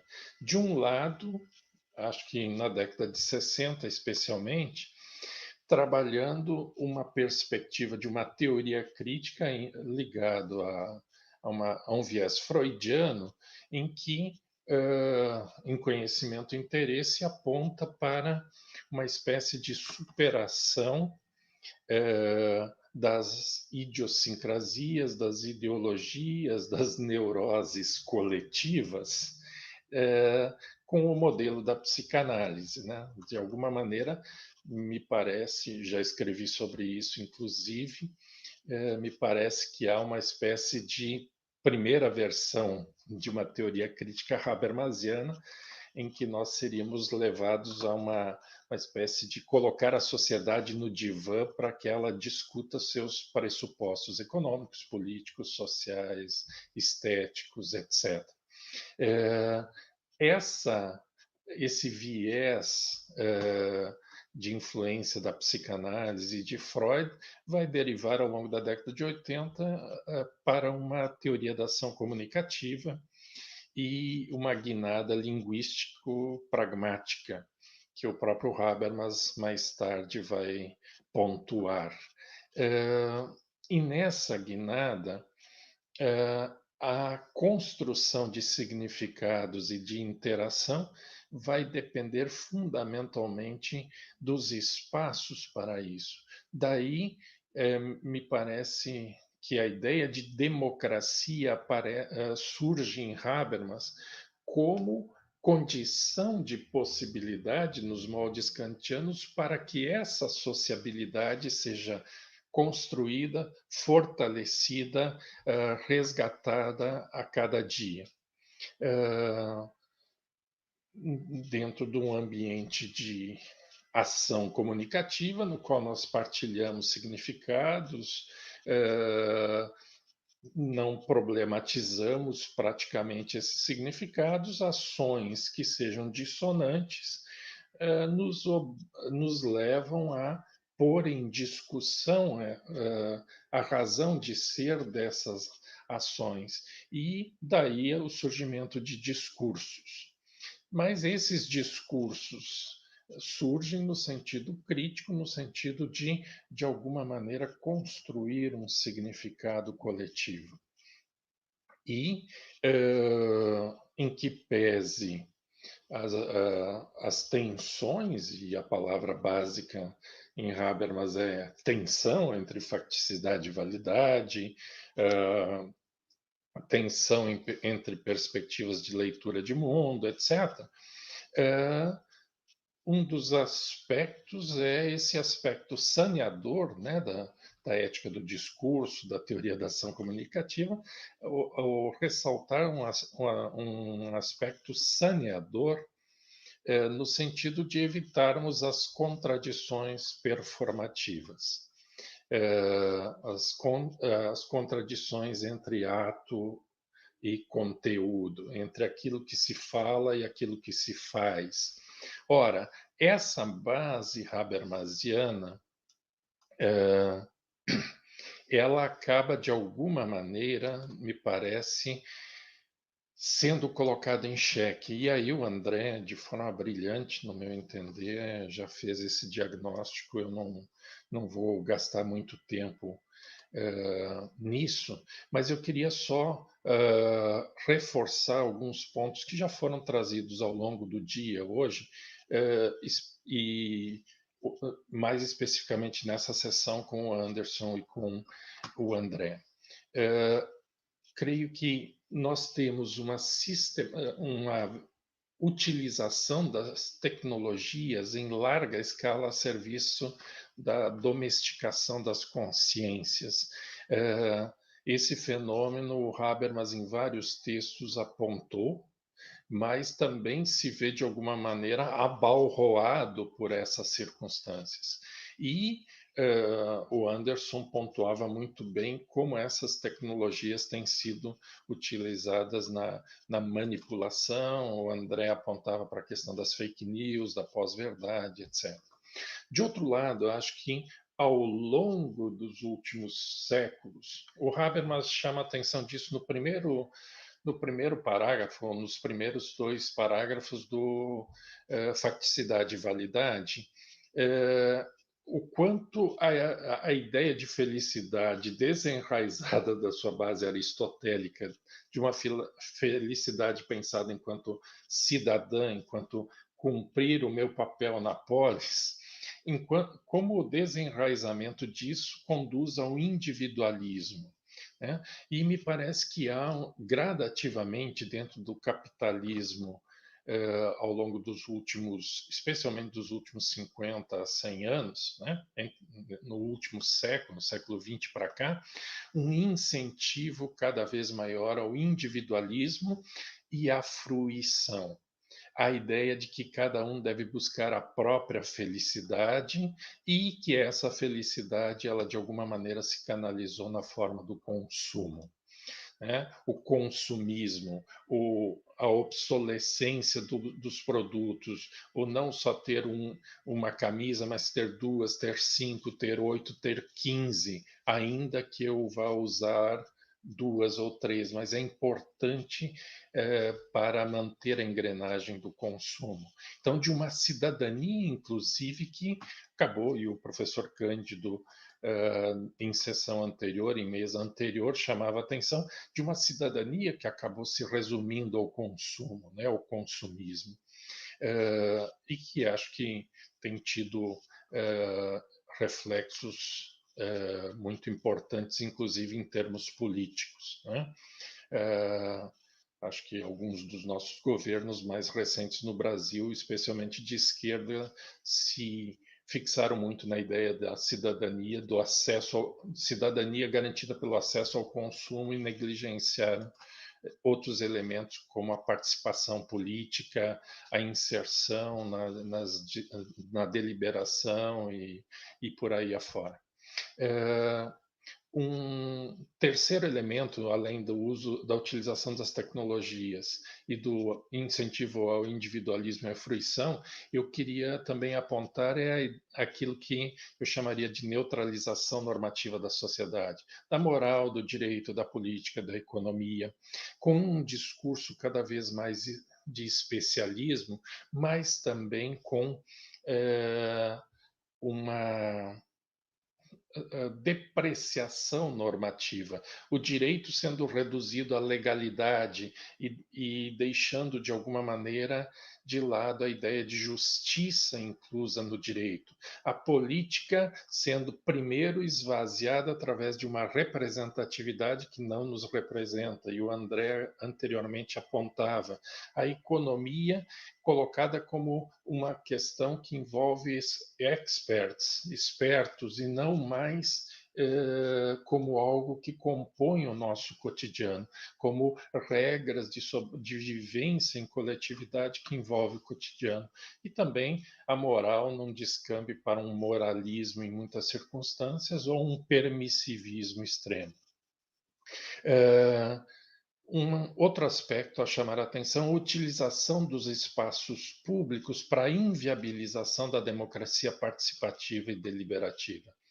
A utilização, e aqui em Portugal e Espanha, né, em Portugal com o Chega, na Espanha com o Vox, a gente vê claramente a utilização por parte da extrema-direita de espaços democráticos para o combate à própria democracia, especialmente as modalidades de democracia participativa e deliberativa. O André já também apontava nessa direção. Por fim, o que eu chamei aqui de uma ruptura cognitiva, e isso me parece muito sério.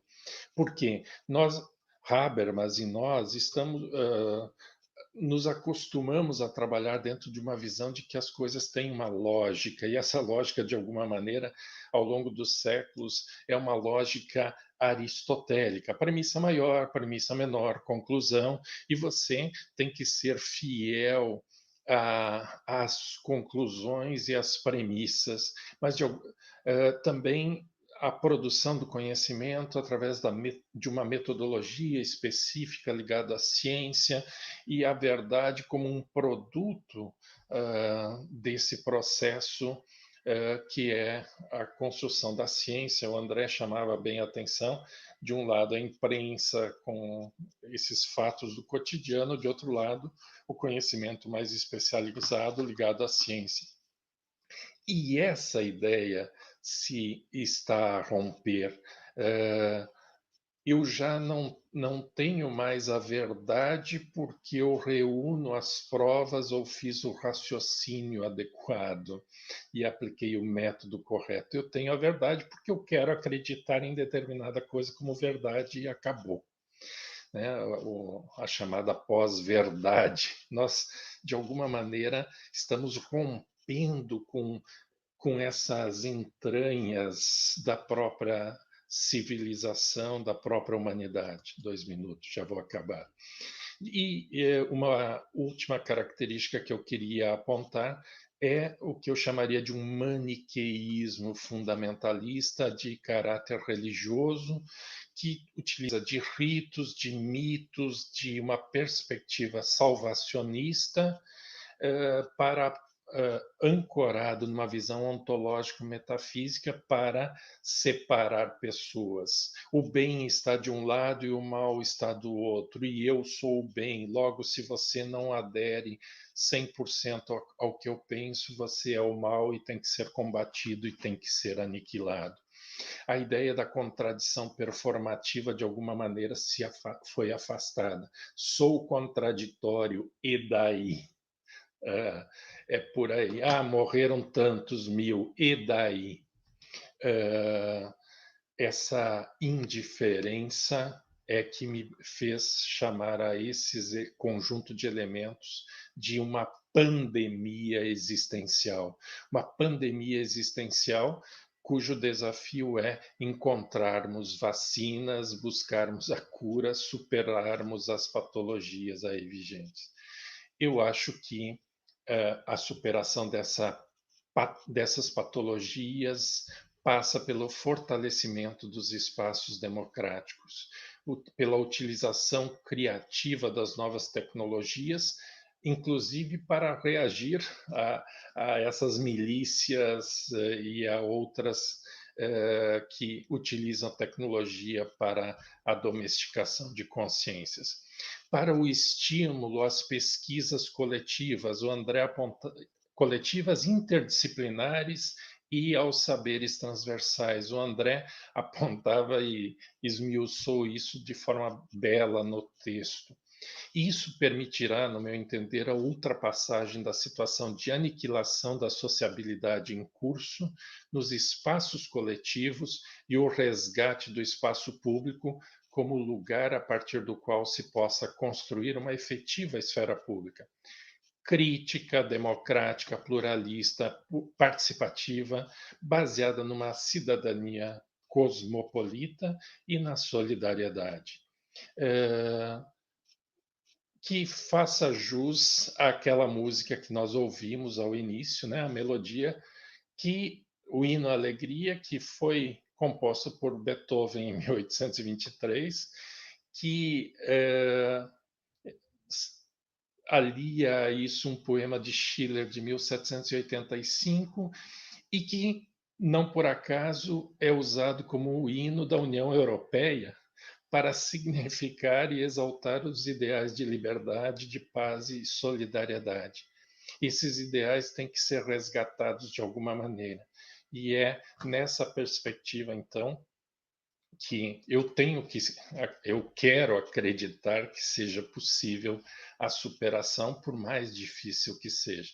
E um evento como esse, para mim, é, de alguma maneira, um sinal que aponta para essa possibilidade. Nem tudo está perdido, nem tudo é terra arrasada, mas há que se ter um grande esforço articulado, coletivo, solidário, de construção de uma esfera pública efetivamente que mereça esse nome, né? Muito obrigado a todos e a todas.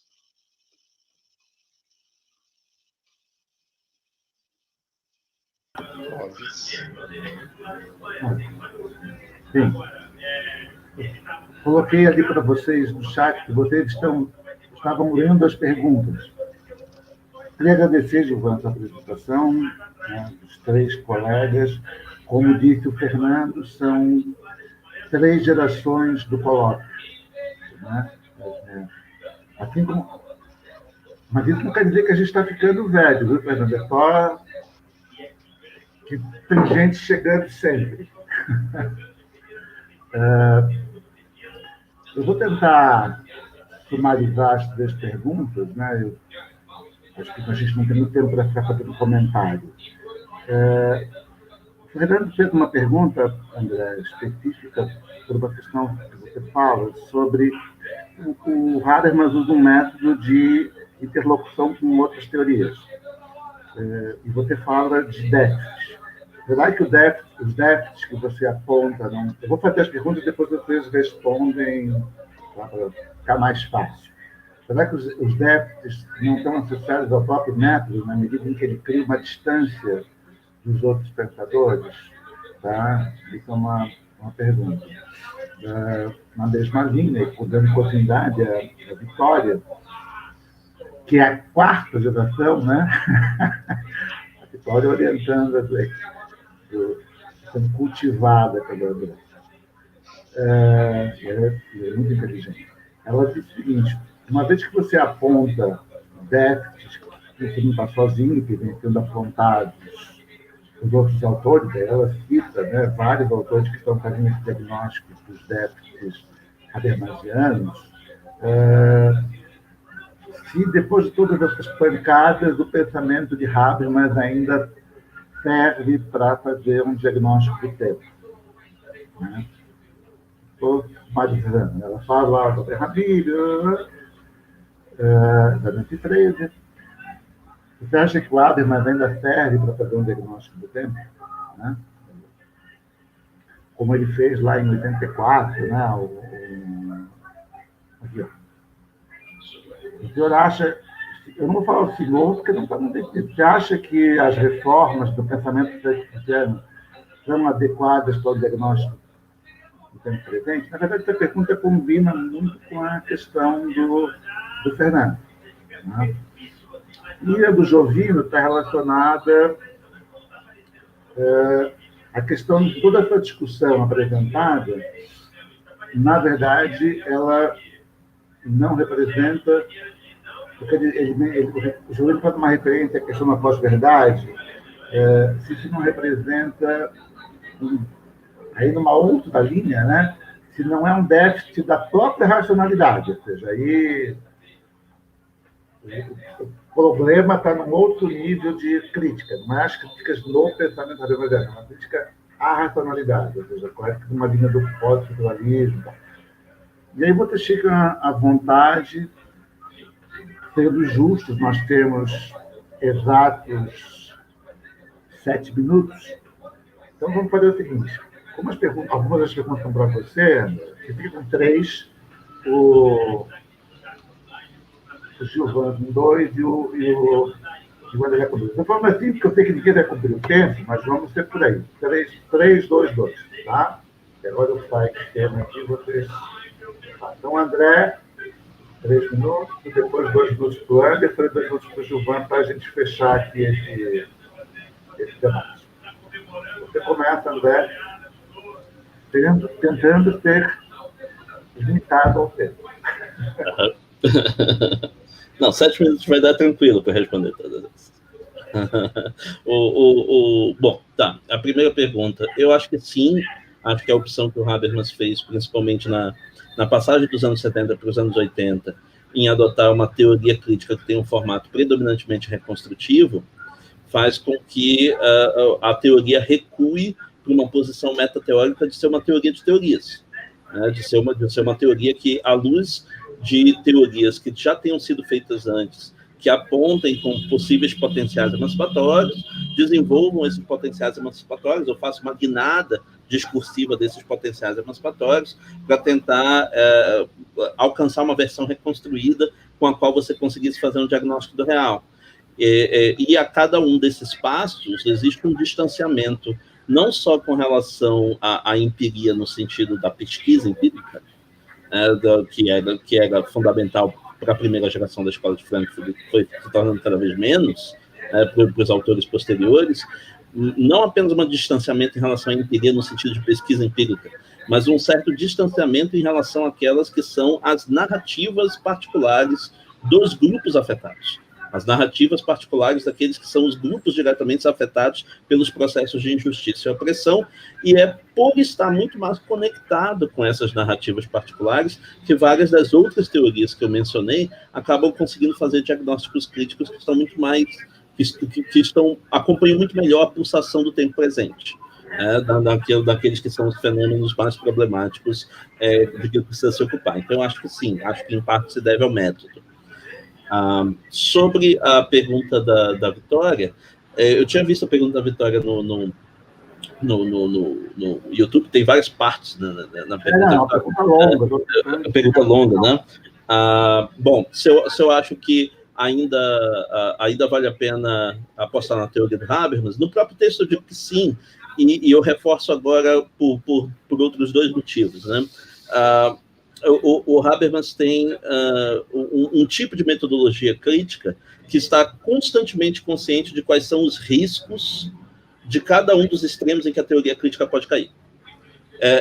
E o fato de que ele esteja constantemente se acautelando com relação a cada um desses riscos é, em parte, o que faz com que a teoria seja menos ambiciosa, em parte, o que faz com que ela seja menos provocativa naqueles que são os diagnósticos que ela produz, mas esse é um tipo de acautelamento crítico reflexivo que ela tem a passar para as outras teorias, que ela tem a ensinar para outras teorias. Então, em várias passagens do texto, eu dou uma indicação, assim, algumas dicas de que eu acho que, tudo bem, essa teoria consegue fazer isso, mas ela tem esse problema. Esse problema é muito grave em termos de uma teoria crítica. E esse é um problema que a teoria habermasiana não tem.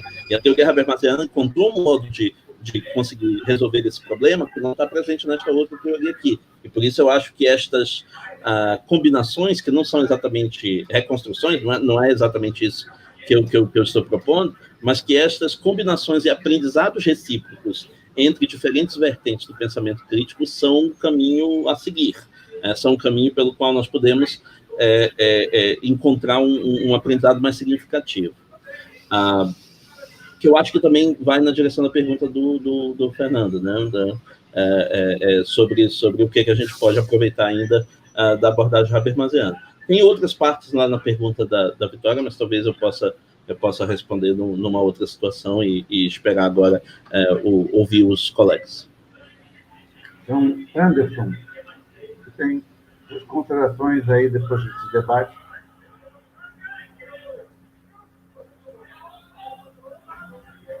Anderson, você está sem som. Sim, eu vejo assim, eu não procurei trazer um texto não fechado, né? Eu acho que não é o caso aqui. Tentei pensar uma problemática a partir daquilo que eu considero muito na fala do Gilvan. Acho que foi muito interessante a gente pensar, e recordo muito bem André Bertani, em alguns momentos do nosso colóquio falava isso, né? Acho que a gente precisa pensar o espaço público, isso era no trato comunicativo, né? E eu tentei pensar em continuidade com as milícias digitais, sobretudo pensando essa. Agora, eu, particularmente, metodologicamente pensando, do ponto de vista do método, eu acho que já Piaçu ensinou muita gente uma coisa. Eu acho que a gente precisa pensar o Habermas, além do Habermas, como falava o Gilvan, mas eu acho que a gente precisa pensar o Habermas a partir. Claro, eu não vou pensar em o Habermas a partir de outros, na minha compreensão, né, de outros diagnósticos. Bem, eu penso o Habermas a partir do Habermas, mas é assim, a gente precisa pensar que o Habermas tem limites também, limites na sua interpretação, na sua perspectiva, mas eu vejo que é possível pensar o diagnóstico do momento presente com o Habermas. Por exemplo, sobretudo quando a gente pensa, quando ele nomeia os vários tipos de irracionalidades, por exemplo, desde a obra A Teoria do Agir Comunicativo, em 81, mas antes disso também. Mas isso se avolumou mais agora, por exemplo, na última obra dele, uma das últimas, né? O Pensamento Pós-Metafísico 2, quando ele faz uma reflexão interessantíssima sobre esse contexto do mundo da vida, por exemplo. O Zibinarri chamava muita atenção para isso, né? O mundo da vida como um contexto de legitimação, de validação da ciência, da moral, da arte. Eu acho que eu vejo por aí. Eu acho que é o mundo da vida. Eu acho que a gente precisa compreender melhor esse mundo da vida, o qual o Habermas está chamando a atenção, né? Eu acho que precisamos compreender melhor a partir da fenomenologia de Husserl, para além de Husserl também, mas a gente precisa compreender um pouco isso. Eu acho que essa obra, Pós-Pensamento Pós-Metafísico 2, traz umas intuições muito interessantes para pensar esse contexto também pós-metafísico, mas também, digamos assim, pós-secular, né? e pensar o mundo da vida como esse lugar mesmo, né? Onde a gente pode pensar essa intersecção e reabilitar, portanto, uma ciência crítica, a arte como protesto, a moral não como anomia, mas a moral como intuições válidas, recursos fundamentais para se viver na reciprocidade ou na intersubjetividade do reconhecimento, por exemplo, né? Eu penso assim, eu acho que a gente precisaria. Eu não queria tratar do Habermas a partir desse universalismo. Eu acho que, nesse momento, eu acho que, do ponto de vista metodológico, o primeiro, acho que melhor é compreender o Habermas em continuidade com o tempo presente. O que é que ele tem a nos dizer? Depois, bem, se a gente for por aí, a gente vai pensar com. A semana passada tivemos com os africanos aqui, e vários deles de Moçambique, de Angola, de Guiné-Bissau. Bem, aí a gente. Entendeu? Eu acho que a gente precisa. É uma leitura, não quero dizer uma leitura canônica, mas eu acho que precisa ter uma leitura interna da obra habermasiana. Eu acho que o André fez bem isso, né? Mas eu acho que a gente tem que criar essas interfaces. Eu acho que, do ponto de vista metodológico, eu prefiro partir do Habermas e depois, é claro, lançar a mão de diversos outros autores. Né? Obrigado pela oportunidade. Obrigado a Gilvan, ao André e ao Clóvis. Gilvan, olha com você. Rapidamente, então, com relação às questões metodológicas, o Anderson mencionou Japiaçu, e o Japi trabalhava muito a questão da interdisciplinaridade, e havia muita controvérsia, década de 70, 80, sobre essa questão, mas interdisciplinaridade que de alguma maneira o André apontou e eu também nessa direção, me parece o seguinte: você só consegue fazer interdisciplinaridade se você tiver disciplinaridade, quer dizer, não basta ser um discurso flatulento de coisas genéricas. Então, de você ter um conhecimento específico profundo, mas a capacidade de abertura para o diálogo com outros. Eu acho que nós estamos muito ainda dentro de um modelo de monastério, e talvez essa pandemia do Covid ainda nos agudizou isso. Cada um lendo seus textos, pesquisando as suas coisas, fechados no seu ambiente, ao invés de partilhar isso.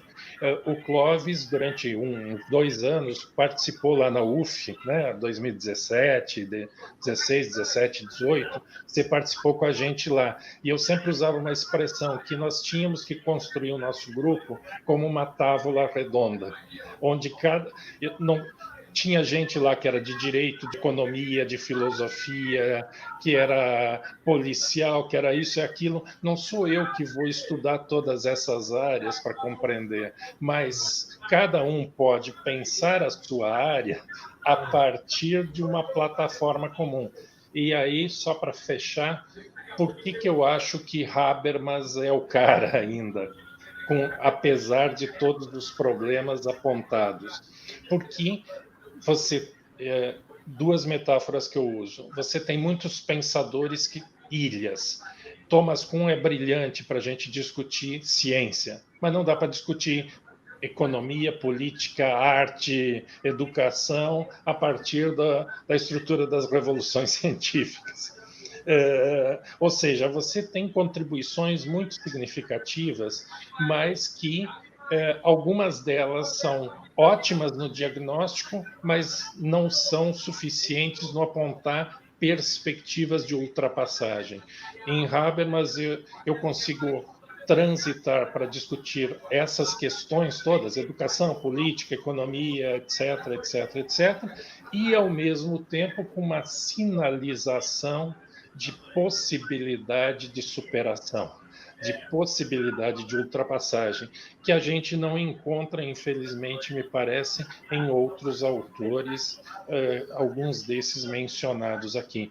Por isso, eu usaria, para fechar minha fala, um slogan de política que foi usado por um político há alguns anos atrás no Brasil, Ulisses Guimarães. Bote fé no velhinho, o velhinho é demais. Eu continuo acreditando no Jürgen Habermas. O homem tem um fôlego e eu acho que a gente tem que que aprender exatamente para ultrapassá-lo, né? Seguindo aquilo que o Aristóteles falava do Platão. A melhor maneira de você honrar um mestre é ultrapassá-lo. E eu acho que o Aristóteles caminhou nessa direção, honrando seu mestre Platão. Clóvis e meus queridos amigos, uma honra estar com vocês aqui hoje. Obrigado. E, enfim, amanhã continua o evento e a gente vai ter a oportunidade de estar juntos também. Obrigado. Queria agradecer ao Anderson, por ordem alfabética, né? André, Gilvan, amigos, né? Porque colóquio é muita informalidade, e a gente sempre cresce muito nessa interação, né? Só de ouvir os amigos, se toda a conversa entre amigos fosse assim, acho que o mundo seria um lugar melhor, né? Gilvan, quando você voltar, eu já estou me escalando para participar novamente lá das nossas atividades, tá? Das atividades do grupo, porque são muito enriquecedoras. Queria agradecer de verdade a vocês. Só dar um aviso a todos. Esse link que está na tela aí é o link que a gente vai estar utilizando amanhã para as pessoas que querem visualizar o evento pelo YouTube, ou seja, os participantes. Quem tiver interessado em se inscrever para receber certificado, né? Também tem um link aí que está passando para fazer as inscrições. E o evento continua, né? Amanhã, se eu não estou enganado, inclusive o André vai moderar um debate, né? Uma mesa, né? Então, é uma alegria ver vocês, é uma alegria ver todos vocês também participaram aí do evento através do canal, e nos vemos mais outras vezes aí. Um abraço. Obrigado.